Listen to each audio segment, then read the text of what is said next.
सभी साथियों को जय भीम जय संविधान।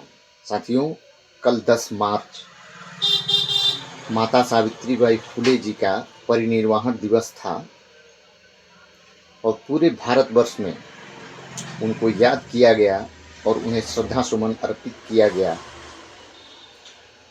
माता सावित्रीबाई फुले इस देश की प्रथम शिक्षिका थी और उन्होंने माता शेख फातिमा के जमीन पर इस देश में प्रथम बालिका स्कूल खोला।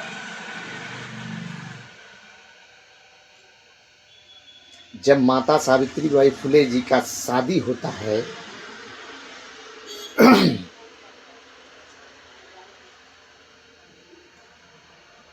तब महात्मा ज्योतिबा फुले जी उनको शिक्षित करते हैं, मतलब अपनी पत्नी को पढ़ाते हैं। और जब वो शिक्षित हो जाती हैं तो महात्मा ज्योतिबा फुले जी पहले से ही समाज के लिए कार्य कर रहे थे, शिक्षा के लिए लोगों को जागरूक कर रहे थे।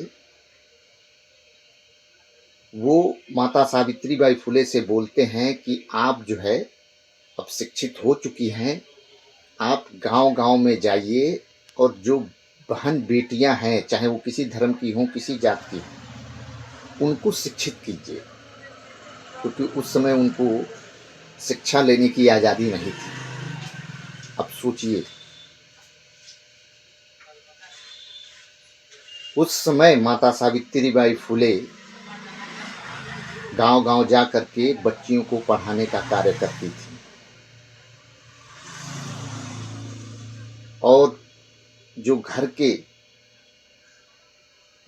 जो मुखिया होते थे, जो गार्जियन होते थे, उनको समझाती थी कि जैसे बेटा है वैसे बेटी भी है, तो जैसे आप बेटे को शिक्षित कर रहे हैं उसी प्रकार से बेटी को भी शिक्षित कीजिए।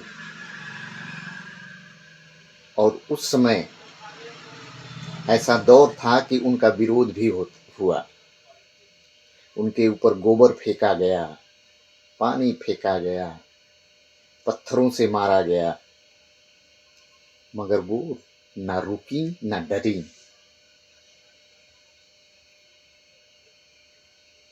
और माता सावित्रीबाई फुले और महात्मा ज्योतिबा फुले ये समाज को शिक्षित करने में, समाज को जगाने में इतना समय लगा दिए कि इनको अपने बारे में सोचने का और अपने बच्चे के बारे में सोचने का समय ही नहीं मिला, समय ही निकल गया। फिर महात्मा ज्योतिबा फुले, माता सावित्रीबाई फुले ने एक विधवा ब्राह्मण परिवार से महिला थी, उनका एक ही छोटा बच्चा था, क्योंकि कुछ ही दिन पहले उनके पति का देहांत हुआ था। तो उस समय बहुत सारी कुरीतियां थी और उनका समझिए कि जीवन एक तरीके से खतरे में था, क्योंकि ये वीडियो बड़ा लंबा हो जाएगा जब हम लोग उनके बारे में बात करेंगे। तो माता सावित्रीबाई फुले और महात्मा ज्योतिबा फुले उस ब्राह्मण बच्चे को गोद ले लेते हैं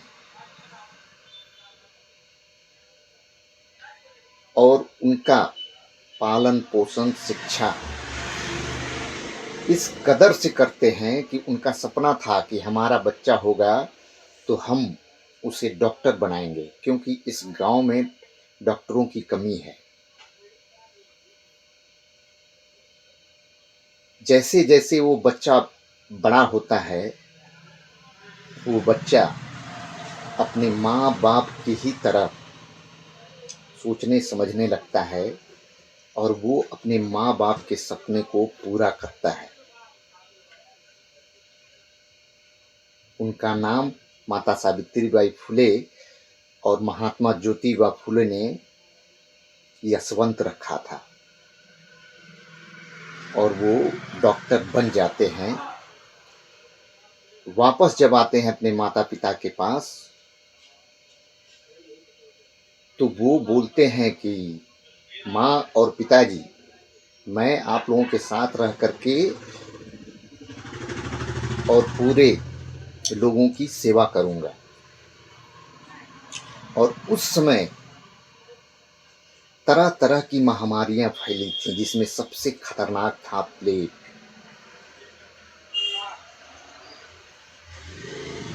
और वो बीमारी अगर किसी एक को हो जाती थी तो पूरे परिवार को हो जाता था और परिवार धीरे धीरे खत्म हो जाता था। वो महामारी उस समय आई जिसको माता सावित्रीबाई फुले, महात्मा ज्योतिबा फुले, ये लोगों को बचाने में लग जाते हैं और अपने पुत्र को भी,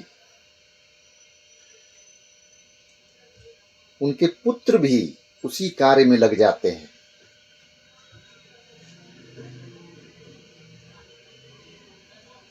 जब माता सावित्रीबाई फुले एक 10 साल के बच्चे को